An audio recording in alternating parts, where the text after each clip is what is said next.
నేను నీకు సహాయం చేస్తానని చెప్పి కుడి చేతిని పట్టుకొనుచున్నాను.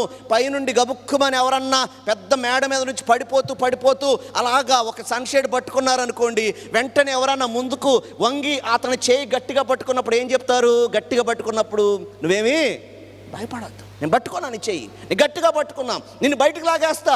దేవుడు అదే చెప్తున్నాడు. ఈ ఉదయకాలం మంది ఇక్కడ కూర్చున్న ఎవరితోనో దేవుడు చెప్తున్నాడు, నేను నీ చేయి గట్టిగా పట్టుకున్నాను, భయపడవద్దు అంటున్నాడు. ఆమెను చెప్దాం నమ్మేవాళ్ళం. ప్రభునందు ప్రియులారా, ఈ దినమందు మరొకసారి మీ మధ్యలో నిలబడి దేవుని యొక్క వాక్యాన్ని అందించడానికి దేవుడు నాకు ఇచ్చినటువంటి కృపను బట్టి దేవునికి వందనాలు తెలియజేస్తున్నాను. క్రిస్మస్ దినాల్లోనికి మనము వచ్చి ఉన్నాం. యేసుక్రీస్తు వారి యొక్క జననాన్ని మనము వేడుకగా జరుపుకునేటువంటి దినాలు. మరి రేపటి దినాన క్రిస్మస్ గొప్ప ఆరాధన ప్రపంచవ్యాప్తంగా అన్ని సంఘాల్లో జరగటం మనం చూస్తాం. మనం కూడా ప్రభువుని ఆరాధించబోతున్నాం. ఈరోజు దేవుని వాక్యాన్ని ఆలకించే ముందు చిన్న ప్రార్థనతో మనం వాక్య ధ్యానంలోనికి వెళ్దాం. మహాపరిశుద్ధుడా, ప్రేమగల మా తండ్రి, గొప్ప దేవ, సర్వోన్నతుడా, జీవాధిపతి, మీ ఘనమైన నామానికి స్తోత్రం చెల్లిస్తూ ఉన్నాం. ప్రభువా, గతించిన వారమంతా మీ కృపలో మమ్మలను భద్రపరిచి, గతించిన ఈ సంవత్సరం అంతా మీ కృపలో మమ్మలను భద్రపరిచి, ఈ సంవత్సరపు ఆఖరి దినాల్లోనికి, క్రిస్మస్ దినాల్లోనికి, మరొక నూతన ప్రభు దినంలోనికి మమ్మల్ని నడిపించినందుకు మీకు వందనాలు. ప్రభు, మీ కుమారుడైనటువంటి పునరుత్థానుడైనటువంటి మా ప్రభు అయినటువంటి యేసుక్రీస్తును మేము ఆరాధించటానికి మీ సన్నిధిలో కూడుకుని ఉన్నాం. ప్రభు, ఇంతవరకు మీ బిడ్డలు పాటల ద్వారా, వాయిద్యముల ద్వారా, కరతాళ ధ్వనుల ద్వారా నిన్ను స్తుతించి ఆరాధించి ఉండగా నీవే మా స్తుతులపై ఆసీనుడివై ఉన్నావని మేము నమ్ముచున్నాం. ప్రభు, నీ మాట జీవము కలిగింది. నీవు మాట్లాడితే మేము బ్రతుకుతాము నాయన. నీ మాట కోసం మేము ఆశతో ప్రభు మీ సన్నిధిలో కూర్చొని ఉన్నాము నాయన.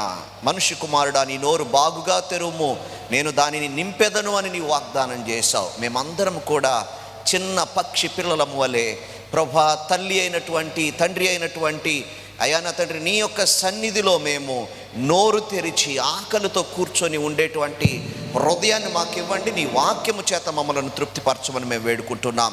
ఎవరు ఎటువంటి పరిస్థితుల్లో ఉన్నారో, ఎటువంటి బాధల్లో ఉన్నారో, ఎటువంటి కష్టంలో ఉన్నారో, ఎటువంటి ఆత్మీయ స్థితిలో ఉన్నారో సమస్తము చూచుచున్న దేవుడవు గనుక ప్రభు, మానవ మాతృడైనటువంటి నా ఆలోచనలను నీవు పక్కన పెట్టి నన్ను స్వాధీనం చేసుకొని నా నోటిని నీ బోరగా వాడుకొని నా ఆత్మీయ మేలు కొరకు, మీ బిడ్డల ఆత్మీయ మేలు కొరకు మా అందరితో మాట్లాడి దీవించి బలపరచుమని, ఒక నూతన కార్యము ఈ దినమందు మా జీవితాల్లో జరిగించుమని యేసు దివ్యనామమున అడిగి వేడుకొంచున్నాము తండ్రి. ఆమేన్, ఆమేన్.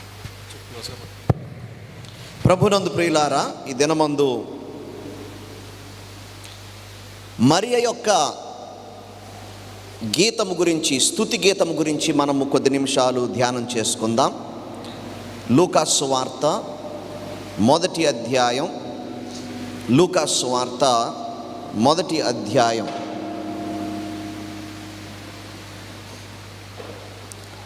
46వ వచనం నుండి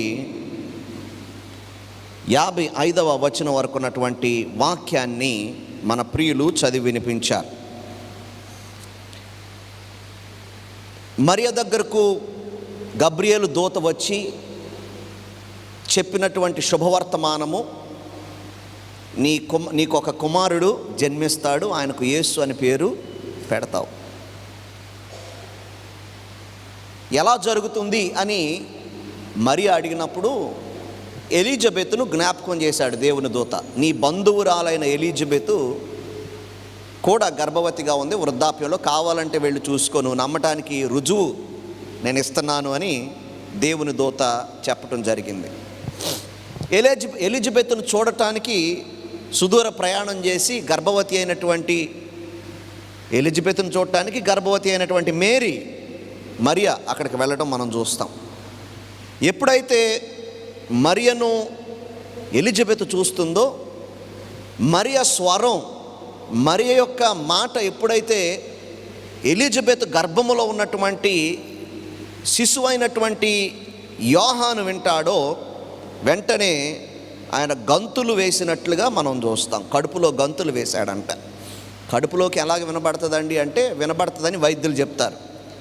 25 వారాలు 26 వారాలు అంటే దాదాపు 6 నెలల వయసు వచ్చినప్పుడట కడుపులో ఉన్న శిశువులు కూడా బయట ఉన్న శబ్దాలు, స్వరాలు, ప్రత్యేకంగా తల్లుల యొక్క స్వరాన్ని వారు గుర్తించేటువంటి వినికిడి శక్తి వారికి ప్రారంభమవుతుంది అని వైద్యులు చెప్తా ఉన్నారు 6 నెలల సమయంలో.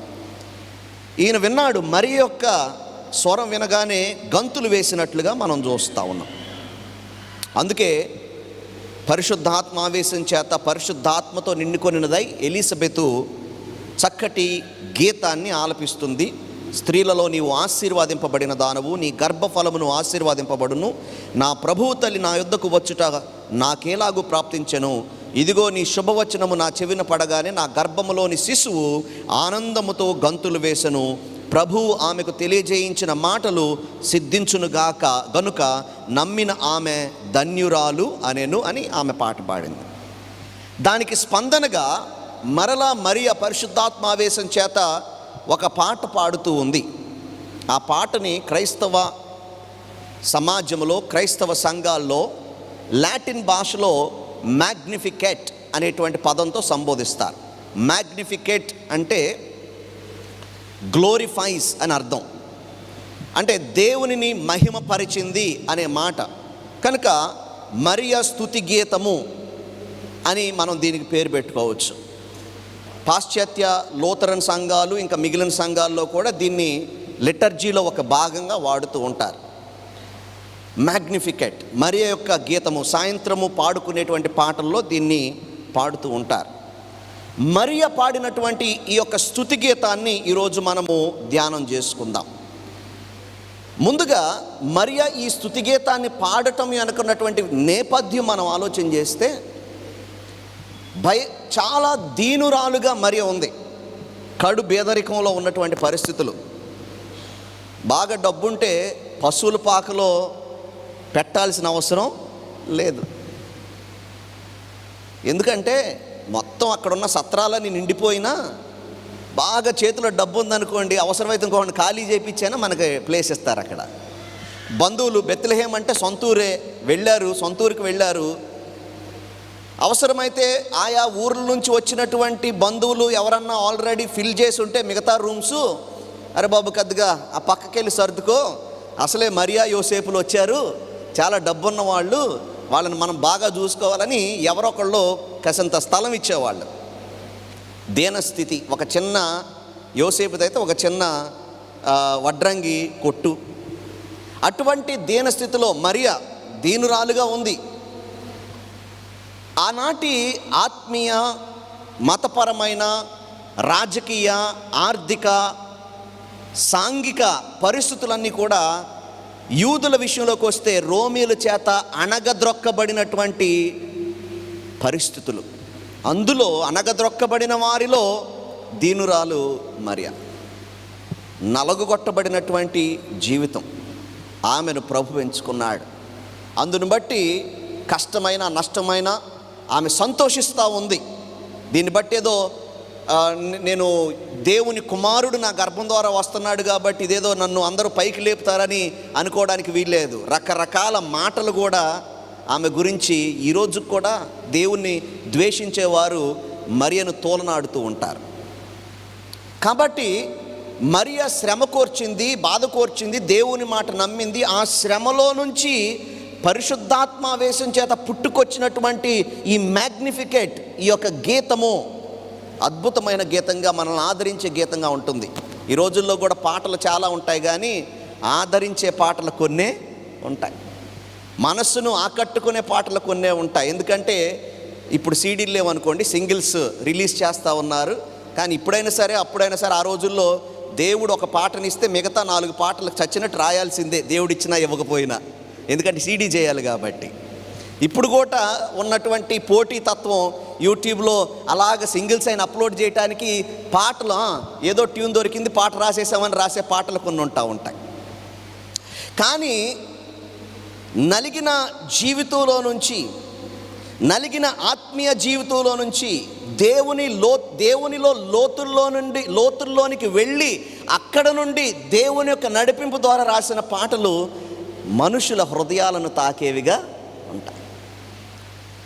పియానో వాయిస్తారు అంటే ఈ రోజుల్లో ఎలక్ట్రిక్ పియానో వచ్చేసింది, డిజిటల్గా ఇంకా రకరకాల విధానాలుగా తయారు చేస్తున్నారు. కానీ నిజమైనటువంటి పియానోకి లోపల 240 తంతులు ఉంటాయి, తీగలు ఉంటాయి, స్ట్రింగ్స్ ఉంటాయి 240. ఈ 240 ఇక్కడ గిటార్లు 6 ఉంటాయి, కొన్ని 12 తంతుల గిటార్లు ఉంటాయి, 4 తంతుల గిటార్లు కొన్ని ఉంటాయి, బేస్ గిటార్స్ అనుకుంటాను. ఈ తంతులు ఎలా పడితే అలాగ బిగించరు, గట్టిగా టైట్గా. మళ్ళీ అది కూడా ఏది ఏ స్కేల్లో ఉండాలో ట్యూన్ చేస్తారు, గట్టిగా ఉంటుంది. కొంచెం గట్టిగా కూడా బిగిస్తే, మొన్న మధ్య మంచి గిటార్ కొన్నాను మా పాస్టర్ గారికి, కొంచెం ఎక్కువగా అటు ఇటు కదిపేసరికి బ్రిడ్జూడ్ వచ్చేసింది,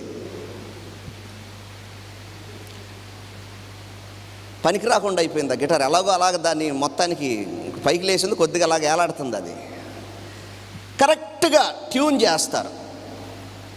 పియానో కూడా కరెక్ట్గా ట్యూన్ చేస్తారు. 240 తంతుల్ని ట్యూన్ చేస్తే అది ఆ టైట్నెస్ ఎలా ఉంటుందంటేనంట, ఒక తులాభారం మీద పెడితే ఆ ఫ్రేమ్కి వచ్చే బరువు ఎంత వస్తుందంటే 18,000 కిలోల బరువు వచ్చిద్దంట. 18,000 కిలోల బరువు వచ్చిద్దంట ఆ టైట్నెస్ని కానీ మనం బరువులో మెజర్ చేస్తే. అంత గట్టిగా వితౌట్ టెన్షన్. ఒక ఆయన అంటాడు, without the tension there would be no beautiful music అంటాడు. అక్కడ టెన్షన్ లేకపోతే, ఆ గట్టిగా లాగినటువంటి అనుభవంగా లేకపోతే అందమైనటువంటి సంగీతం పెళ్ళుబికి రాదు అందులోనండి. మరియ జీవితం కూడా అలాంటి టెన్షన్లో ఉంది. దేవుడు ఆ టెన్షన్లోనికి వచ్చి ఆమెను దర్శించి ఆమెను అభిషేకించి ఈ మ్యాగ్నిఫికేట్ని ఆమె చేత రాయిస్తూ ఉన్నాడు. అందులో ఉన్న అద్భుతమైనటువంటి కొన్ని విషయాలు మనం కొద్ది నిమిషాలు ధ్యానం చేద్దాం. మరియా మాట్లాడినటువంటి మాటలు లేదా పాడినటువంటి పాట 46వ వచనము, నా ప్రాణము ప్రభువును గణపరుచుచున్నది, నా ప్రాణము ప్రభువును గణపరుచుచున్నది. ఈ పాటలో దేవుని ఘనపరచుట, మ్యాగ్నిఫికేట్ అనే మాట కూడా అదే, ఘనపరచుట, గ్లోరిఫైయింగ్ గాడ్. నా ప్రాణము ప్రభువును గణపరుచుచున్నది. ఈ క్రిస్మస్ దినాల్లో క్రిస్మస్ క్యారెక్టర్స్ మనము ధ్యానం చేస్తూ ఉంటే మనము ఎలిజబెత్ పాట చూస్తాం, అలాగే సిమియోను గీతం చూస్తాం, అదేవిధంగా మరియ గీతం మనం చూసినప్పుడు మరియ గీతంలో దేవుని గణపరచుట, the worship of God. Mary worships God for what he had done in her life. దేవుడు మరియ జీవితంలో చేసినటువంటి కార్యమును బట్టి దేవునిని ఘనపరుస్తూ ఉంది, దేవునిని ఆరాధిస్తూ ఉంది. నిజంగా క్రిస్మస్ అంటేనే క్రైస్ట్ మాస్, దేవునిని ఆరాధించుట, క్రీస్తును ఆరాధించుట. సంవత్సరం అంతా క్రీస్తుని ఆరాధిస్తాం. ప్రతి ఆదివారం చర్చిలో ఆరాధిస్తాం, మిడ్ వీక్ సర్వీసెస్లో ఆరాధిస్తాం, ఇంటి దగ్గర ఆరాధిస్తాం, అనుదినము. మరి స్పెషల్గా క్రీస్తును ఆరాధించడానికి క్రిస్మస్ అని ఎందుకు పెట్టారంటే, ప్రత్యేకంగా ఆయన పరలోకమును వీడి భూలోకానికి దీనుడిగా వచ్చాడు కాబట్టి ఆ సందర్భాన్ని పురస్కరించుకొని మనము ప్రత్యేకమైనటువంటి ఆరాధన ఆయనకు అర్పించే విధంగా క్రిస్మస్ అనేది మనం పెట్టుకున్నాం. కానీ విచారకరమైన సంగతి ఏంటంటే, సంవత్సరం అంతా ఎక్కువ ఆరాధిస్తామా ప్రభువుని, క్రిస్మస్ దినాల్లో ఎక్కువ ఆరాధిస్తాం ప్రభువుని? ఆలోచించండి. సంవత్సరం అంతా ఎక్కువ ఆరాధిస్తామా ప్రభువుని, క్రిస్మస్ దినాల్లో ఎక్కువ ఆరాధిస్తామా ప్రభువుని? ప్రార్థన చేసుకోవడానికి కూడా టైం లేనటువంటి పరిస్థితి అయిపోద్ది. బైబిల్ చదువుకోవడానికి కూడా టైం లేనటువంటి పరిస్థితి. నాకు కొంచెం కునుకు కూడా వస్తూ ఉంది, ఎందుకంటే నిన్న ఉదయం ఎక్కడికో వెళ్ళాను వాక్యం చెప్పడానికి, మళ్ళీ ఇంటికి వచ్చాను. ఇంటికి వచ్చిన తర్వాత రాత్రికి చాలా లేటుగా వచ్చాను. నాకు మధ్యలో ఇంకొక వర్క్ ఉంది, ట్రాన్స్లేషన్ వర్క్ ఉంది, చాలాసేపు ట్రాన్స్లేషన్ చేయాల్సి వచ్చింది. మళ్ళీ రికార్డింగ్ చేయాలి ఆన్లైన్ సర్వీస్ కోసం. అంతా చేసి లేట్గా ఎప్పుడో 2 1 గంటకు పడుకొని మళ్ళీ ఉదయాన్నే 5 గంటలకు లేచిపోయి మళ్ళీ బయలుదేరాలి. వాక్యం ముందే సిద్ధపడ్డాను అనుకోండి. అలాగ బిజీ. కొన్నిసార్లు అయితే ఎంత బిజీగా ఉంటామంటే క్రిస్మస్ సీజన్లో, ఓకే కనీసం ఇవి దైవికమైన కార్యక్రమాలు, కానీ ప్రపంచం అంతా చూస్తే ఏ విధంగా తయారవుతుందంటే, క్రిస్మస్ షాపింగ్ అని, డ్యాన్స్లని, లేకపోతే రకరకాలైనటువంటి కార్యక్రమాలతో క్రీస్తు లేని క్రిస్మస్ జరిగిపోతా ఉంది. క్రిస్మస్ అంటే ఆరాధన, క్రీస్తుని ఆరాధించుట. మరియా దేవునిని ఆరాధిస్తూ ఉంది, దేవునిని ఘనపరుస్తూ ఉంది, దేవునిని మహిమపరుస్తూ ఉంది అన్న విషయాన్ని మనము జ్ఞాపకం చేసుకోవాలి. కనుక ఈ క్రిస్మస్ దినాల్లో ఏమాత్రం కూడా ఆరాధించడం అనేది తగ్గకూడదు. దేవునికి స్తోత్రం, హల్లెలూయా. దేవుని మహింపరచడం అనేది తగ్గకూడదు. నేను కేవలం చర్చ్లో ఎక్కువ పాటలు పాడాలని చెప్పడం దాని గురించి కాదు నేను చెప్పేది. నేను చెప్పేది ఏంటంటే, మన దైనందిన జీవితంలో ఈ క్రిస్మస్ దినాల్లో కూడాను మనం దేవునితో సంబంధాన్ని మనము తగ్గించుకోకూడదు. లేకపోతే ఏం జరుగుతుందంటే, చూడండి, చాలా సంఘాల్లో క్రిస్మస్ ఎలా ఉంటుందంటే, అడ్రినల్ గ్రంథులు బాగా మనల్ని పైకి లేపేసినట్టుగా పైన ఎక్కడో మనం బాగా హైలో ఉంటాము. జనవరి వచ్చేసరికి మళ్ళీ మొత్తం కూడా ఏమైపోద్దండి, ఉన్న రివైవల్ అంతా కూడా లూజ్ అయిపోతాం. మళ్ళీ ఎవరు కనబడరు, అసలు ఎవరు ఎక్కడ దొరకరు, తుపాకీ దెబ్బ కూడా ఎవరు దొరకరు. ఎందుకంటే క్రిస్మస్తో మనం అలసిపోతాం. సర్లే కొద్దిగా రెస్ట్ తీసుకుందాం అనుకుంటాం. ఏం చేస్తామంటే ఇంకా రెస్ట్ మళ్ళీ క్రిస్మస్ వచ్చేదాకా అలాగే ఉంటుంది మన పరిస్థితి. కనుక మనం ఏ విధంగా ఉండాలి? ఆరాధన, దేవుణ్ణి ఆరాధించే విధంగా ఉంటే అది మనల్ని నిజంగా ఉజ్జీవపరిస్తే, పండగలు మనల్ని ఉజ్జీవపరచడానికి, దేవునికి దగ్గర చేయటానికి మనల్ని అది ఉజ్జీవపరిచినప్పుడు మనం సంవత్సరం అంతా కూడా ఆ ఉజ్జీవంలో కొనసాగే వారంగా ఉంటాం. మరియా దేవుని ఆరాధించింది. కీర్తనకారుడు అంటాడు 34వ కీర్తన 3వ వచనంలో, కీర్తనకారుడు అంటాడు 34వ కీర్తన 3వ వచనంలో, నాతో కూడి యెహోవాను ఘనపరచుడి, నాతో కూడి యెహోవాను ఘనపరచుడి, మనము ఏకముగా కూడి ఆయన నామమును గొప్ప చేయుదము. That is the sole purpose of our lifes. మన జీవితాల యొక్క అంతిమ ప్రథమ ఉద్దేశం అదే, దేవునిని ఘనపరచడం, దేవుని మహిమపరచడము. మన యొక్క పాటల ద్వారా, మన జీవితము ద్వారా. అపోస్తలుడైన పౌలు అయితే ఏమంటాడంటే, మీ శరీరములను సజీవ యాగముగా సమర్పించుకొనుడి. నోరొక్కటే కాదు, చెయ్యొక్కటే కాదు, కాలొక్కటే కాదు, మన శరీరం అంతటిని సజీవ యాగముగా దేవునికి సమర్పించుకొని దేవునిని ఆరాధించే వారముగా ఉండాలి. మరియా తన యొక్క పెయిన్లో నుంచి ఒక పాటను తీసుకొని వస్తూ ఉంది. మనము కూడా మన యొక్క శ్రమలు, శోధనలు, ఇరుకులు, ఇబ్బందులు మన జీవితాల్లో, కొన్ని దినాల క్రితం అయితే 6వ నెలలో ఒక బాబు పుట్టాడు. మా చర్చ్కి వచ్చేటువంటి ఒక కుటుంబం యొక్క 6వ నెలలో బాబు పుట్టాడు. పుట్టక 6వ నెలలో పుట్టేశాడు. హాస్పిటల్లో, రెయిన్బో హాస్పిటల్లో పెట్టారు. 2 నెలలు ఉంచారు. 20 లక్షలు ఖర్చు అయింది. చనిపోయాడు బాబు. కరెక్ట్గా క్రిస్మస్ ముందు. అలాంటివి మన ప్రియులు క్రిస్మస్ దినాల్లో చనిపోయిన వాళ్ళు ప్రతి సంవత్సరం కూడా జ్ఞాపకం చేసుకుంటూ ఉంటాం. అంతా ఎప్పుడు కూడా నవ్వు, సంతోషము, ఇంత బయటికంతా కూడా బాగానే ఉండొచ్చు, కానీ ప్రతి కుటుంబంలో ఆర్థిక ఇబ్బందులు, కుటుంబ సమస్యలు ఏదో ఒకటి ఉంటూనే ఉంటుంది. కానీ దేవుని ప్రియబిడ్డలారా, దేవునికి అనుమతినిస్తే, దేవా నువ్వు నా యొక్క పరిస్థితిలోనికి వచ్చి నన్ను దర్శించు అని అడిగితే, ఆ యొక్క పెయిన్లో నుంచి దేవుడు గొప్ప ఆరాధన తీసుకొని రాగలడు. దేవునికి స్తోత్రం చెల్లిద్దాం, హల్లెలూయా. నీ శ్రమలో నుండి దేవుడు గొప్ప ఆరాధన తీసుకురాగలడు, ఆయన మహిమపరచబడగలడు. ఈ యొక్క మరియ కూడా ఆమెమి చక్కగా హ్యాపీగా ఉండటం అంటే దేవునిలో ఆనందిస్తుంది, కానీ సామాజిక పరిస్థితులు, తన కుటుంబ పరిస్థితులు ఏమి కూడా అంత సులువైనటువంటివి కాదు. దీనురాలు. కీర్తనకారుడు చెప్తున్నట్లు మనందరం కలిసి యెహోవాను ఘనపరిచే వారముగా, ఆయన్ని ఏకముగా కూడి ఆయన నామమును గొప్ప చేసే వారంగా మనం ఉండాలి అని నేను జ్ఞాపకం చేస్తూ ఉన్నాను. దేవుణ్ణి ఎప్పుడు గణపరుస్తామంటే ప్రియులారా, దేవుని యందు మనం అతిశయించినప్పుడే మనం గణపరచగలుగుతాం. సహజంగా మన అతిశయము మనకున్న వస్తువుల మీదో, మన చదువు మీదో, మన డబ్బు మీదో, మన సంపద మీదో, మన బలగం మీదో, మన కుటుంబం మీదో, మన నేపథ్యం మీదో ఆధారపడి ఉంటుంది. కాబట్టి మనము దేవుని యందు అతిశయించే వారంగా మనం ఉండం, దేవుని యందు సంతృప్తి పడే వారంగా మనం ఉండం. జాన్ పైపర్ అనేటువంటి దైవజనుడు ఒక మాట అంటాడు, వినండి జాగ్రత్తగా. జాన్ పైపర్ అనే దైవజనుడు అంటాడు, God is most glorified when you are most satisfied in Him అంటాడు. God is most glorified when you are most satisfied in Him.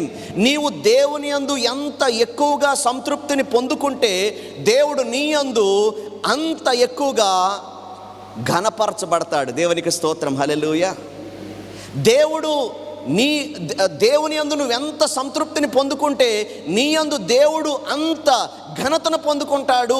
ఇది ఎలాగంటే సింపుల్గా దీన్ని అర్థం చేసుకోవాలంటే, ఒక తండ్రి ఒక బిడ్డ, లేదా ఒక తల్లి ఒక బిడ్డ ఉన్నారనుకోండి. మనము బిడ్డలకు ఇచ్చిన దాన్ని బట్టి వాళ్ళు సంతృప్తి పడితే మనం ఘనపరచబడం. ఇవ్వలేకపోయాం అనుకోండి, వాళ్ళు మనల్ని నిందిస్తూ ఎప్పుడు కూడా పక్కన వాళ్ళతో మా నాన్న అంతేరా, మా అమ్మ ఇంతేరా, ఇవ్వదని చెప్తుంటే మనకి ఎలా ఉంటుంది? అవమానంగా ఉంటుందా లేదా? ఇవ్వలేకపోయాం. కానీ మనం ఇవ్వగలిగినా ఇవ్వలేకపోయినా, ఇచ్చినా ఇవ్వకపోయినా మన యందు వాళ్ళు సంతృప్తి పొందుకున్నప్పుడు మనకెంత ఆనందంగా ఉంటుంది, ఎంత ఘనతగా ఉంటుంది. మనం ఏ స్థితిలో ఉన్నా సరే మన యందు వాళ్ళు సంతృప్తి పొందినప్పుడు నాకేం అవసరం లేదురా, మా అమ్మ నాన్న నాకుంటే చాలు.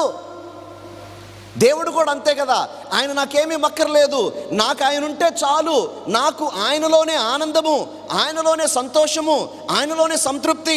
God is most glorified in you when you are most satisfied in him. దేవుని యందు నువ్వు ఎంత సంతృప్తిని పొందుకుంటే దేవుడు నీ యందు అంత ఘనతను పొందుకుంటాడు. ఆరాధన, దేవుణ్ణి ఆరాధించింది మరియా. 34వ కీర్తనలోనే 2వ వచనంలో కీర్తనకారుడు అంటాడు, యెహోవాను బట్టి నేను అతిశయించుచున్నాను, దీనులు దానిని విని సంతోషించెదరు. ఎవరంటండి యెహోవాను బట్టి అతిశయించినప్పుడు ఎవరు విని సంతోషిస్తారట? దీనులు విని సంతోషిస్తారు. రెండవ మాట ఆనందము. ఆమె దేవుని యందు సంతోషిస్తూ ఉంది, దేవుని యందు సంతోషిస్తూ ఉంది. చూడండి, నా ప్రాణము ప్రభువును కనపరుచున్నది, ఆయన తన దాసురాలి దీనస్థితిని కటాక్షించెను. నా ఆత్మ నా రక్షకుడైన దేవుని యందు ఆనందించెను, దేవుని యందు ఆనందించెను. నేను ఇందాక చెప్పినట్లుగా మనం చాలాసార్లు వస్తువుల యందు మన ఆనందం ఉంటుంది. ఒక కొత్త కారు కొనుక్కున్నాం అనుకోండి, ఏమవుతుంది?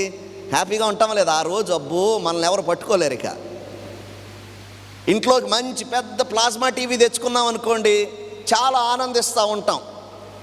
కానీ వస్తా తెస్తా అది కానీ కింద పడేసాడు అనుకోండి, పనోడు పగిలిపోయింది అనుకోండి, వెంటనే ఏమైద్ది? ఆనందం కాస్త హుష్కాక్ అయిపోద్ది. అది అంటే దాని అర్థం ఏంటంటే your happiness depends on happenings. Your happiness depends on happenings. నీ ఆనందము, నీ సంతోషము నీ జీవితంలో జరుగుతున్న పరిస్థితుల మీద ఆధారపడి ఉంది. నీ జీవితంలో జరుగుతున్న పరిస్థితులేమో అవి స్థిరమైనవి కావు. ఒక రోజున నీవు ఉన్నతమైన స్థితిలో ఉండొచ్చు, ఒక రోజున నీవు క్రింద స్థితిలో ఉండొచ్చు. ఒక రోజున నువ్వు ఒక వస్తువు పొందుకోవచ్చు, ఇంకొక రోజు ఆ వస్తువు పాడైపోవచ్చు. ఒక రోజు నీవు ఘనపరచబడవచ్చు, మరొక రోజు నువ్వు అవమానపరచబడవచ్చు. కానీ నీ ఆనందము ఏటి మీద లేనప్పుడు, అది కేవలం దేవునిలో ఉన్నప్పుడు అది స్థిరమైన ఆనందంగా ఉంటుంది. Your happiness doesn't depend on happenings. That is the real Joy you have in your hearts.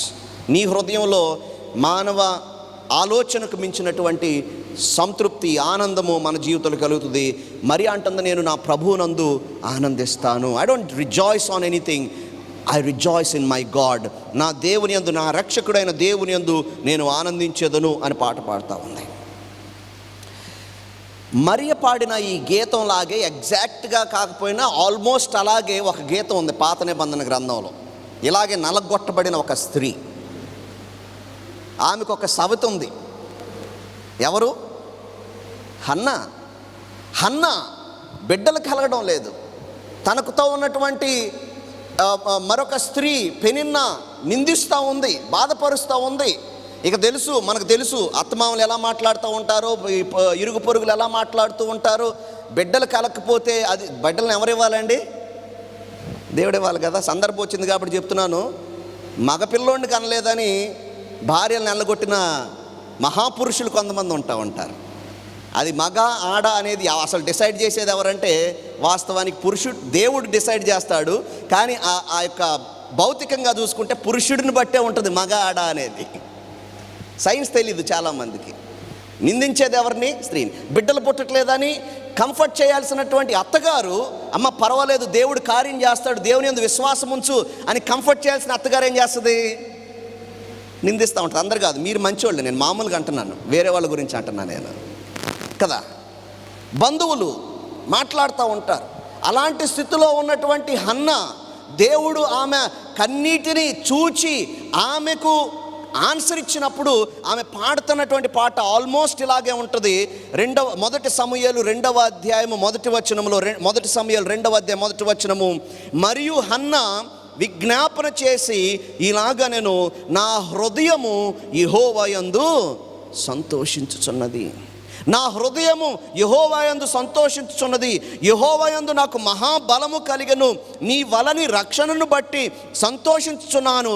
నా విరోధుల మీద నేను అతిశయపడుదును అని యెహోవాను బట్టి నేను సంతోషిస్తున్నాను అని హన్నా చెప్పినట్లుగా మనం చూస్తూ ఉన్నాం. మరి యొక్క మ్యాగ్నిఫికేట్, ఈ యొక్క ఘనపరిచేటువంటి స్తుతి పాటలో మనం చూసేది ఏంటంటే, స్తుతి గీతంలో మనం చూసేది 1, మరియా దేవుని ఆరాధిస్తూ ఉంది. 2, మరియా దేవుని యందు ఆనందిస్తూ ఉంది. 3, మరియా దేవుని దగ్గర తగ్గించుకుంటా ఉంది. ఏం చేస్తుందండి? తను తాను ఏమని సంబోధించుకుంటుంది చూడండి. తను తాను ఏమని సంబోధించుకుంటుంది? 47వ వచనములో, లూకా సువార్త 1వ అధ్యాయం 47వ వచనములో, ఆయన తన దాసురాలి దీనస్థితిని కటాక్షించెను. ఆయన తన దాసురాలి దీనస్థితి, 2 మాటలు కనబడుతున్నాయి. దాసురాలు అనే మాట, రెండవది దీనస్థితి అనేటువంటి మాట కనబడతా ఉంది. తన్ను తాను తగ్గించుకునేటువంటి స్థితిలో ఉంది. చాలాసార్లు మనము తగ్గించుకోలేనటువంటి పరిస్థితుల్లో ఉంటూ ఉంటాం. ఉదాహరణకి మంచి సీట్ ఇవ్వలేదనుకోండి, లేకపోతే మంచి స్థానం ఇవ్వలేదనుకోండి, లేకపోతే మంచి వస్తువు ఇవ్వలేదనుకోండి, ఏంటి నా రేంజ్ ఇదేనా, నాకు ఇదేనా ఇచ్చేది, నాకు ఈ స్థానమైనా ఇచ్చేది, లేకపోతే నాకు ఇదేనా ఇస్తారు అని చెప్పేసి చాలాసార్లు మనం బాధపడిపోతూ ఉంటాం. మనుషులతో గొడవకు దిగిపోతూ ఉంటాం, లేక కుటుంబంలో కానీ బయట కానీ చాలా గొడవలు పడిపోతూ ఉంటాం. మనల్ని మనం తగ్గించుకున్నప్పుడు దేవుడు తగిన కాలం మంది హెచ్చిస్తానని వాగ్దానం చేశాడు. యాకోబు రాసిన పత్రికలో 4వ అధ్యాయం 10వ వచనంలో మనం చూస్తాం. యాకోబు 4:10లో, ప్రభువు దృష్టికి మిమ్మును మీరు తగ్గించుకొనుడి, అప్పుడు ఆయన మిమ్మును హెచ్చించును. అసలు ఈ ప్రిన్సిపల్ కానీ చర్చిల్లో ఫాలో అయితే గొడవలే ఉండవు అసలు చర్చిలో. దేవుడికి తెలుసు, ఒకవేళ అదేంటండి మరి అవతల వ్యక్తి కొంచెం బలంగా గట్టిగా ఉండి మరి దేవుడు ఆయనకు చెప్పడానికి చెప్పే రోజు వస్తుంది, ఒకరోజు వస్తుంది.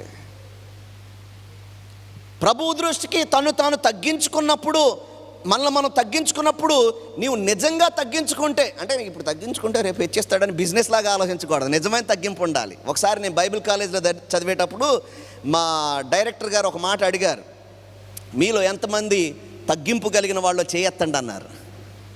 కొంతమంది పుసుకుమని చెయ్యెత్తారు. ఆయన అన్నాడు, ఎప్పుడైతే ఎత్తి నేను తగ్గింపు గలవాడినని చెప్పుకున్నావో అప్పుడే నీ తగ్గింపు అంతా మాయమైపోయినట్టే. కొంతమంది ఇచ్చామని చెప్పుకుంటారు, కొంతమంది అమ్మో నేను చాలా తగ్గించుకుంటానండి, ఆ తగ్గింపులో గర్విస్తూ ఉంటారు. నిజమైనటువంటి తగ్గింపు, దేవుడు నన్ను మళ్ళీ రేపు హెచ్చిస్తాడు అప్పుడు చూసుకుందాంలే అని చెప్పేసి ఇప్పుడు తగ్గించుకోవటం కాదు. నిజంగా నీవు తగ్గించుకుని ఒకవేళ దేవుడు నీ జీవితాంతం కూడా ఆ స్థితిలోనే ఉంచినా కానీ ఆ స్థితిని బట్టి సంతృప్తి చెందే వ్యక్తిగా ఉండాలి. కానీ రేపు పొద్దున హెచ్చిస్తానన్నాడు కదా అందుకే తగ్గించుకోవాలనుకోవడం, అది కాదు. బిజినెస్ కాదు ఇది. ఇన్వెస్ట్ చేస్తే రిటర్న్స్ వస్తాయని కాదు. నిజమైన తగ్గింపు ఉంటే దేవుడు తప్పనిసరిగా మనల్ని హెచ్చిస్తాడు. అది లేనివాళ్ళు ఏంటంటే యాక్టింగ్ చేసి అబ్బా ఈ అబ్బాయి మంచోడు, లేకపోతే ఈ స్త్రీ మంచిది అనుకొని పై స్థితికి తీసుకొచ్చినప్పుడు ఏం చేస్తారంటే అప్పుడు నిజమైన రంగులు బయటకు వస్తూ ఉంటాయి. నిజంగా తగ్గించుకున్నప్పుడు దేవుడు ఆశీర్వాదిస్తాడు. మరియా తను తాను తగ్గించుకుంది, తన దాసురాలి దీనస్థితిని ఆయన కటాక్షించాడు అని ఆమె చెప్పుకుంటూ ఉంది. 4వది ఈ గీతంలో మనకు కనిపించేది ఏంటంటే ఆమె యొక్క నిరీక్షణ మనకు కనిపిస్తూ ఉంది. అందరం చెప్దామండి, నిరీక్షణ. నిరీక్షణ, హోప్. నిరీక్షణ అనేది ఊపిరి లాంటిది మనకి. మన జీవితంలో ఏదైనా కోల్పోవచ్చు, కానీ నిరీక్షణ ఎప్పుడైతే కోల్పోతామో అప్పుడు బ్రతకాలనేటువంటి ఆశ కూడా మనలో నుండి వెళ్ళిపోతాం. హోప్, నిరీక్షణ అనేది చాలా ప్రాముఖ్యమైనది. నిరీక్షణ ఉన్నప్పుడు చచ్చేవాడు కూడా బతకటానికి ప్రయత్నం చేస్తాడు, అవునా కదా? ఒకసారి ఒకడు తప్పు చేశాడట. తప్పు చేస్తే లాస్ట్ టైం కూడా రాజుగారి కథ ఒకటి చెప్పాను మీకు. ఇంకొకటిది, ఒకటి తప్పు చేశాడు, మరణశిక్ష విధించారు రాజుగారు. ఈయన చంపేసేయండి, 2 తల కొట్టేసేయండి అని చెప్పేసి మరణశిక్ష విధించాడు. ఇంకా దానికోసం క్యాపిటల్ పనిష్మెంట్ కోసం ఇంకా జైల్లో వెయిట్ చేస్తూ ఎలాగ దీనిలో నుంచి తప్పించుకొని ఎలాగ బయటపడాలి అని అనుకున్నాడు. తెనాలి రామలింగం లాంటి వాడు అనుకుంటా. ఆలోచించాడు, ఒక ఉపాయం వేద్దాం, ఎలాగోలా బయటపడదాం ఇందులోంచి అని ఆలోచించి, ఎందుకంటే అతనికి ఒక హోప్, నిరీక్షణ, ఎలాగోలా బయటపడగలుగుతాను ఏదైనా ఆలోచన చేస్తే అని చెప్పేసి ఆలోచించి ఒకరోజు బంట్రౌతుని పిలిచి అన్నాడంట, సార్ నేను రాజుగారిని ఒకసారి కలవాలి అన్నాడంట. నువ్వు జైల్లో ఉన్నావు, పెద్ద డిమాండ్ చేస్తున్నావు రాజుగారిని ఒకసారి కలవాలని. బాగానే ఉందరా నీ పని, ఎందుకు కలవాలి అంటే అన్నాడంట, రాజుగారికి ఒక అమోఘమైన ఐడియా ఇస్తాను సార్, దానితో ఆయన ఎప్పుడు యుద్ధానికి వెళ్ళినా గొప్ప విజయాన్ని సాధిస్తాడు అని ఒక పెద్ద మాట అనేసాడంట. ఇదేదో వెరైటీగా ఉంది, ఏం ఐడియా రా బాబు అంటే, నేను రాజుగారిని కలిస్తేనే చెప్తాను అన్నాడంట. సరేలే అని చెప్పేసి వాడిని సంఖ్యలు అవి తీసేసి రాజుగారు పర్మిషన్ తీసుకొని రాజుగారి ముందు నిలబెట్టారంట. రాజుగారి సింహాసనం మీద కూర్చున్నాడు, ఈయన ముందు నుంచున్నాడు, అందరూ వెయిట్ చేస్తున్నారు ఏం చెప్తాడని. ఏం బాబు ఏంటి నీ ఐడియా ఏంటి అన్నాడంట. రాజా మీరు యుద్ధానికి దేని మీద వెళ్తారు? గుర్రం మీద వెళ్తాను. ప్రపంచంలో ఉన్న రాజులందరూ కూడా గుర్రాలు ఉంటాయి కదా, మీ గుర్రం వెళ్ళి ఆ గుర్రంతో పోటీ పడితే దానికేముంది, ఆ గుర్రమో ఈ గుర్రమో ఏదో ఒకటి బలంగా ఉంటుంది, ఆ బలహీనమైనటువంటి గుర్రంతో మీరు పోటీ పడితే మీరు ఓడిపోవచ్చు కదా. ఇప్పటి వరకు భూమి మీద వెళ్తున్న గుర్రాలే ఉన్నాయి కదా, నేను ఆకాశంలో ఎగిరే గుర్రాన్ని నేను మీకు అందించగలుగుతాను. మీ గుర్రాన్ని నాకు ఇస్తే 1 సంవత్సర కాలం నా చేతిలో మీ గుర్రాన్ని పెడితే దాన్ని ఎగిరేలాగా దానికి నేర్పించగలుగుతాను అన్నాడంట. రాజుగారు ఒక పక్కన కొడతానే ఉంది, ఈడేదో నాకు సుత్తి కబుర్లు చెప్తున్నాడానికి, అని ఇంకో పక్కన మనిషికి ఆశ ఉంటుంది కదా, అత్యాశతో పోయి అన్నాడంట. చాలా అటు ఇటు వాదన చేసి చివరికి సరేరా నీకు సంవత్సరం టైం ఇస్తున్నాను, సంవత్సరంలో గుర్రాన్ని దానికి నేర్పించాలి, ఎగరటం నేర్పించాలి, లేదంటే సంవత్సరం తర్వాత నీ మెడ నరికి చంపేస్తాను అన్నాడంట. అలాగే రాజా సంవత్సరం టైం ఇవ్వండి నాకు, నేను దానికి నేర్పిస్తాను అన్నాడంట. వాడిని బయటకు తీసుకెళ్ళిన తర్వాత ఒకడు అడిగాడంట, యారా సంవత్సరంలో అసలు గుర్రాలు ఎగురుతాయా? సంవత్సరం కాదు 20 సంవత్సరాలు నేర్పించినా కానీ దానికి ఎగురుతుందా గుర్రం? నువ్వేంటి ఇలాంటి పని చేసావు? నువ్వు నిజంగా ఈ విషయంలో ఫెయిల్ అయితే మామూలుగా చంపండి, నిన్ను బాగా హింసించి మరి నూనెలో వేపు చంపేస్తాడు రాజుగారు అంటే అన్నాడంట. ఏమో సంవత్సరం టైం ఉంది, ఈ సంవత్సరంలో రాజుగారు చచ్చిపోవచ్చు, లేకపోతే గుర్రం చచ్చిపోయిందని అంటాను, లేకపోతే నేనే చచ్చిపోవచ్చు, ఇలాంటి కఠినమైన శిక్ష అనుభవించుకొని చచ్చిపోతాను, ఏమో ఒకవేళ గుర్రం ఎగరొచ్చేమో ఎవరికి తెలుసు అన్నాడంట. దేవుడు లేనివాడికే అంత ఆశ ఉంటే, దేవుడు లేనివాడే అంత ఆశాజనకంగా ఉంటే ఎందుకు నీ ఆశ చచ్చిపోయింది? ఎందుకు నీవు నిరీక్షణ కోల్పోతా ఉన్నావు? దేవుడు నిన్ను చూస్తూ ఉన్నాడు. మరియ దీనస్థితిలో ఉండి కూడా గొప్ప నిరీక్షణతో కూడిన మాటలు మాట్లాడుతూ ఉంది. తర్వాత చూడండి, లూకాసు సువార్త 1వ అధ్యాయంలో 47వ వచనం చదువుకుంటూ వెళ్తున్నాను. ఆయన తన దీనస్థితిని దాసురాలి దీనస్థితిని కటాక్షించెను, నా ఆత్మ నా రక్షకుడైన దేవుని యందు ఆనందించెను, సర్వశక్తిమంతుడు నాకు గొప్ప కార్యములు చేశాను గనుక ఇది మొదలుకొని అన్ని తరముల వారును నన్ను ధన్యురాలని అందరూ. She was talking about a future, భవిష్యత్తు గురించి మాట్లాడుతుంది. ఇది మొదలుకొని రాబో తరములు అన్ని తరాలు కూడా నన్ను ధన్యురాలని అంటారు. ఇప్పటికి మరియను ధన్యురాలంది ఒకే ఒక వ్యక్తి, ఎలిజబెత్. ఇంకెవరు ధన్యురాలు అనలేదు. అంటే దేవుని దూత అన్నాడు అనుకోండి, మనుషుల్లో సమాజంలో ఎవరు ధన్యురాలని అప్పటికి అనలేదు. ఇంకా దీనస్థితిలోనే ఉంది, ఇంకా భయంకరమైన పరిస్థితుల్లోనే ఉంది. కానీ ఆమె భవిష్యత్తును చూస్తూ ఉంది. నా గతం కాదు నేను చూడాల్సింది. We need to stop looking at our past and start looking at our future. దేవుడు భవిష్యత్తులో ఏం చేయబోతున్నాడు అనే దాన్ని మనం చూడాలి. ఆమె భవిష్యత్తు దర్శనాన్ని కలిగి ఉంది, నిరీక్షణ కలిగి ఉంది. నా జీవితాన్ని దేవుడు మారుస్తాడనేటువంటి గొప్ప నిరీక్షణతో ఆమె ఈ పాట పాడుతున్నట్లుగా మనం చూస్తూ ఉన్నాం. భయంకరమైనటువంటి పెయిన్లో నుండి ఒక గొప్ప నిరీక్షణతో కూడినటువంటి మాట ఆమె మాట్లాడుతూ ఉంది. హోప్. క్రైస్తవ జీవితానికి నిరీక్షణ అనేది చాలా ప్రాముఖ్యమైంది. కేవలం నిరీక్షణ అంటే 2 రకాలు ఉంటుంది, గుర్తు చేసుకోండి. కేవలం భూ సంబంధమైన నిరీక్షణే కాదు. ఇప్పుడు ఆర్థిక ఇబ్బందుల్లో ఉన్నాను, ఒకరోజు దేవుడు నన్ను మల్టీ మిలియనీర్ని చేస్తాడు అనుకోవటం మాత్రమే కాదు. మన నిరీక్షణ ఈ భూమికి మించి పరలోక రాజ్య సంబంధమైన నిరీక్షణ. అలాగని దేవుడు ఆశీర్వాదించడని కూడా నేను చెప్పడం లేదు.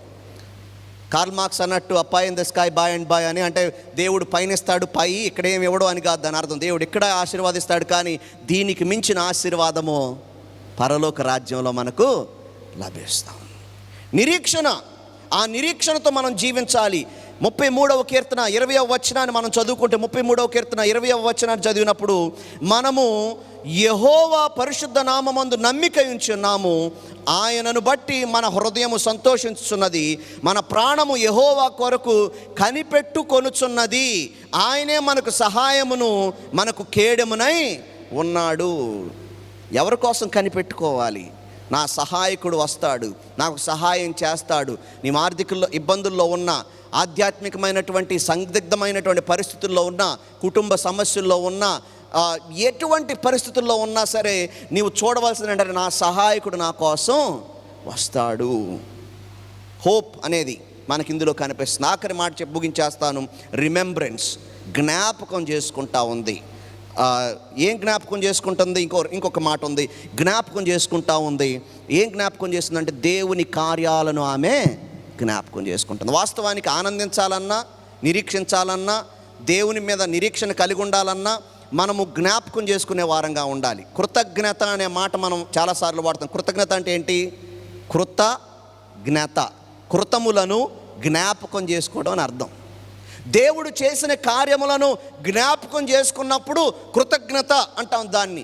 దేవుని యొక్క కృతములను, దేవుడు చేసిన పనులను మనం జ్ఞాపకం చేసుకోవాలి. అందుకే ఈ కీర్తనలో, ఈ పాటలో ఆమె పాడుతున్న మాట సర్వశక్తిమంతుడు నాకు గొప్ప కార్యములు చేసును గనుక అన్నమాట అంటాం. తర్వాత ఆయనకు భయపడు వారి మీద ఆయన కనికరము తరతరములకు ఉండును, ఆయన తన బాహువుతో పరాక్రమము చూపెను, వారి హృదయముల ఆలోచన విషయమై గర్విష్ఠులను చెదరగొట్టినని ఇశ్రాయేలు ప్రజలకు తన సొంతగా తన జీవితం గురించే మాట్లాడుకోవట్లేదు. ఇక్కడ ఇశ్రాయేలు దేశానికి దేవుడు ఏ విధంగా గతంలో సహాయం చేశాడో చెబుతా ఉంది. కానీ ప్రస్తుతం ఆ రోజుల్లో ఇశ్రాయేలీలు రోమీల చేతిలో అణిగిపోతూ ఉన్నారు. కానీ ఆమె దేని గురించి మాట్లాడుతుంది? గతంలో ఐగుప్తు నుంచి దేవుడు విడిపించినటువంటి విధానము, అనేక మార్లు శత్రువులు వారిని ఇబ్బంది పెడుతున్నప్పుడు విజయాలు ఇచ్చినటువంటి విధానము, వీటన్నిటిని గుర్తు చేసుకొని దేవుడు తన బాహుబలము చేత వారికి విమోచన కలుగజేశాడు. నీకు నిరీక్షణ రావాలంటే గతంలో దేవుడు చేసిన కార్యాలను గుర్తు చేసుకోవాలి. ఎందుకంటే మనం మరుచుట మనిషికి అలవాటు, మర్చిపోకూడదు, గుర్తు చేసుకోవాలి. గుర్తు చేసుకొని యెహోవా చేసిన కార్యాలను 77వ కీర్తన 11వ వచనంలో యెహోవా చేసిన కార్యములను, పూర్వము జరిగిన నీ ఆశ్చర్య కార్యములను నేను మనస్సుకు తెచ్చుకొందును, నీ కార్యమంతయు నేను ధ్యానించుకొందును, నీ క్రియలను నేను ధ్యానించుకొందును అని కీర్తనకారుడు 77వ కీర్తన 1వ వచనంలో చెప్పినట్లుగా దేవుడు చేసిన కార్యములను జ్ఞాపకం చేసుకునే వారంగా మనం ఉండాలి. ఆఖరి మాట నేను చెప్పి ముగించేస్తాను. రిలయన్స్, దేవుని మీద ఆధారపడుట. ఆమె ఏం చేస్తుందంటే దేవుని మీదే ఆధారపడుతుంది. అందుకే ఈ మాట అంటుంది, సర్వశక్తిమంతుడు నాకు గొప్ప కార్యములు చేసెను గనుక ఇది మొదలుకొని అన్ని తరముల వారు నన్ను ధన్యురాలని అందరూ అన్న మాట అంటూ ఆమె చెప్పేటువంటి మాట ఏమిటంటే 51వ వచనంలో ఆయన తన బాహువుతో పరాక్రమము చూపెను అంటుంది.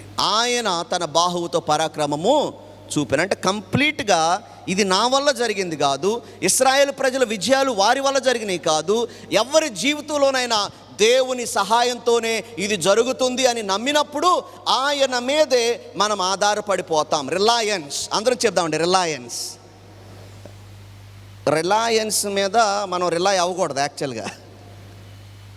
ఎందుకంటే ఫస్ట్ మంచి ఆఫర్స్ ఇస్తాడు, తర్వాత గట్టి కొడేస్తాడు మనల్ని. కానీ దేవుని రిలయన్స్ వేరు. అది దేవుని మీద ఆధారపడటం వేరు. ఫెయిత్, దేవుని మీద ఆధారపడినప్పుడు ఆయన స్థిరమైనటువంటి వాగ్దానములు చేసేవాడు. వాగ్దానాలు, ఆఫర్లు మార్చేవాడు కాదు ఆయన, స్థిరమైన వాగ్దానం చేసేవాడు ఆయన. ఫెయిత్ అనే మాటకు కూడా అద్భుతమైనటువంటి ఒక సంఘటన ఉంది. ఒక మిషనరీ ఒక కొండ జాతి వారి దగ్గరికి వెళ్ళి బైబిల్ని తర్జుమా చేస్తూ విశ్వాసం అనే మాటకు వాళ్ళ భాషలో లేదట. ఎలా పెట్టాలి అని ఆలోచిస్తున్నప్పుడు, ఏ మాట పెట్టాలని ఆలోచిస్తూ ఉన్నప్పుడు ఆయన ప్రార్థన చేసుకుంటూ తిరుగుతూ ఉంటే ఆ ఊరు పెద్ద అంట ఒక కుర్చీలో కూర్చొని ఉన్నాడంట. అది బాగా వెనక్కి వాలి, మన రిక్లైనర్ ఉంటుంది కదా, రిక్లైనర్ లాంటిది చెక్కలతో చేసిన దానిలో కూర్చొని బాగా తాపీగా కూర్చొని అలాగా ఎటో చూసుకుంటూ ఆలోచన చేస్తున్నాడంట. ఈ మిషనరీ అతను చూసి రిక్లైనర్ అనే మాట గుర్తొచ్చి ఆ భాషలో ఒక పదం ఉందంట దానికి, ఆ రిక్లైనర్ అనే దానికి ఆ పదం పెట్టేశాడంట విశ్వాసానికి. ఎందుకు పెట్టాడు తెలుసా? విశ్వాసం అంటే ఆనుకోవటమే కదా, విశ్వాసం అంటే ఆధారపడటమే కదా. మనం ఎవరింటికన్నా వెళ్ళినప్పుడు కొద్ది కుర్చీ ఇలా ఊగిందనుకోండి, దాని మీద కూర్చుంటామా? అమ్మ ఇంకో కుర్చీ తీసుకురామ్మా, ఎందుకు మళ్ళీ నడువు విరిగిపోతుంది కింద పడితే అనుకుంటాం. కానీ గట్టిగా ఉందనుకోండి, ఏమి డౌట్ లేదు. ఇలాంటి కుర్చీ అనుకోండి, డౌట్ లేకుండా మనం దాని మీద వెళ్ళి కూర్చుంటాం. ఎందుకంటే అది నన్ను పట్టుకొని ఉంచగలదు. ఇంకా చిన్న డౌట్ కూడా ఉండదు. దేవుని మీద కూడా అలాగే మనము ఆనుకునే వారం అయి ఉండాలి. అదే విశ్వాసం అంటే, రిలయన్స్ ఆన్ గాడ్. ఈమె దేవుని యందు విశ్వాసము కలిగి ఉంది. 41వ అధ్యాయం యెషయా గ్రంథం 13వ వచనంలో, నీ దేవుడైన యెహోవానగు నేను భయపడకము, నేను నీకు సహాయము చేసేదనని చెప్పుచు నీ కుడి చేతిని పట్టుకొనుచున్నాను. నేను నీకు సహాయం చేస్తానని చెప్పి కుడి చేతిని పట్టుకొనుచున్నాను. పైనుండి గబుక్కుమని ఎవరన్నా పెద్ద మేడ మీద నుంచి పడిపోతూ అలాగా ఒక సన్షేడ్ పట్టుకున్నారనుకోండి, వెంటనే ఎవరన్నా ముందుకు వంగి అతని చేయి గట్టిగా పట్టుకున్నప్పుడు ఏం చెప్తారు? గట్టిగా పట్టుకున్నప్పుడు నువ్వేమి భయపడద్దు, నేను పట్టుకున్నాను చెయ్యి, నేను గట్టిగా పట్టుకున్నాం, నిన్ను బయటకు లాగేస్తా. దేవుడు అదే చెప్తున్నాడు. ఈ ఉదయకాలం మంది ఇక్కడ కూర్చున్న ఎవరితోనో దేవుడు చెప్తున్నాడు, నేను నీ చేయి గట్టిగా పట్టుకున్నాను, భయపడవద్దు అంటున్నాడు. ఆమె చెప్దాం నమ్మేవాళ్ళం. నీ చేయిని గట్టిగా పట్టుకున్నాను, నువ్వు కాదు నా చేయి పట్టుకునేది. సహజంగా మనం ఏం చేస్తామంటే, చిన్నపిల్లలు కూడా మనం గమనించండి. నా చిన్నప్పుడు నాకు ఇప్పుడు గుర్తే, మా నాన్నగారు నా చేయి పట్టుకుంటే నాకు నచ్చేది కాదు, కొంచెం గట్టిగా అనిపించేది. కొన్ని విషయాలు ఉంటాయి చిన్నప్పుడు నాకు జ్ఞాపకం ఉంటాయి. తల గట్టిగా ఇలా పట్టుకొని తల దుగుతుంటే ఈ జుట్టు ఊడిపోతే బాగుండు అనుకునేవాడిని. ఇప్పుడు ఊడిపోతుంటే బాధ అనిపిస్తుంది. దాన్ని కవర్ చేసుకోలేక రకరకాల పాటలు పాడాల్సి వస్తుంది. కానీ అప్పుడు అనుకునేవాళ్ళం, ఈ జుట్టు ఊడిపోతే ఈ గట్టిగా పట్టుకొని తల దుగుతున్నారు అనుకునేవాడిని. అలాగే చెయ్యి గట్టిగా పట్టుకుంటే ఆ చెయ్యి ఇదిలించుకొని నేను పట్టుకోవడానికి ట్రై చేసేవాడిని. కానీ గట్టిగా ఎక్కడ తన్నుకున్నాం అనుకోండి, ఏమైద్ది? మన చెయ్యి ఎలా ఉంటుంది? మన గ్రిప్పు, పెద్దవాళ్ళు ఉన్నారు, మన పిల్లల గ్రిప్ ఎలా ఉంటుంది? మన మనవరాళ్ళ గ్రిప్ పెద్ద గ్రిప్ ఉండదు. అది మనం గట్టిగా పట్టుకుంటే ఒకవేళ అంత గట్టిగా నొక్కకపోయినా పడుతున్నారు అని మనకు అర్థం కాగానే మళ్ళీ ఏం చేస్తాం? ఇంకా గ్రిప్ ఇంకేం చేస్తాం? ఇంకా గట్టిగా చేస్తాం. We need to understand and learn to let God hold your hand rather than you trying to hold God's hand. నువ్వేం పట్టుకోక్కర్లా దేవుడిని, దేవుడే నిన్ను పట్టుకుంటాడు. ఆయన మీద ఆధారపడితే, దేవా నా చేయి పట్టుకుంటే ఆయన పట్టుకుంటాడు. రిలయన్స్ ఆన్ గాడ్ అంటాడు కదా కీర్తనకారుడు, నీ కుడి చేతిని పట్టుకొని ఉన్నాను అని దేవుడు చెప్తున్న మాట కీర్తనకారుడు రాస్తూ ఉన్నాడు. చాలాసార్లు మనము మన స్వబుద్ధితో చేయాలనుకుంటాం, కానీ దేవుడు ఆయన మీద రిలై అయినప్పుడు ఆయన మనల్ని నడిపిస్తాడు. దేవునికి స్తోత్రం, హల్లెలూయా. ఈ సంవత్సరం అంతంలోనికి వచ్చాం మనం. ఒకసారి వెనక్కి తిరిగి చూసుకోండి, ఎన్ని సమస్యలు దాటుకొని వచ్చాం, ఎన్ని శోధనలు దాటుకొని వచ్చాం. మళ్ళీ నెక్స్ట్ ఇయర్లోకి వెళ్తాం, రిపీట్ అవుతాయి, చాలా రిపీట్ అవుతాయి. కానీ ఎక్కడ కూడా జలములను మిమ్మల్ని ముంచజాలవు. ఆమేన్. జలములు ఉండవు, వరదలు ఉండవు అని దేవుడు ఎప్పుడు చెప్పలేదు. ఉంటాయి అవి, కానీ అవి నిన్ను ముంచలేవు. అగ్ని ఉంటుంది, అగ్ని నిన్ను కాల్చలేదు. అటువంటి విశ్వాసంతో మరియ పాట పాడుతూ ఉంది. శ్రమలో నుండి కూడా అద్భుతమైనటువంటి గీతం. మన జీవితాలు కూడా దేవునికి స్తుతి గీతాలుగా మారునుగాక. ఆమేన్. తల్ల వంచి చిన్న ప్రార్థనతో ముగించుకుందాం. సమస్త జ్ఞానమునకు మించిన దేవుని సమాధానము యేసుక్రీస్తు వలన మీ హృదయములకును మీ తలంపులకును కావలి ఉండునుగాక. ఆమేన్.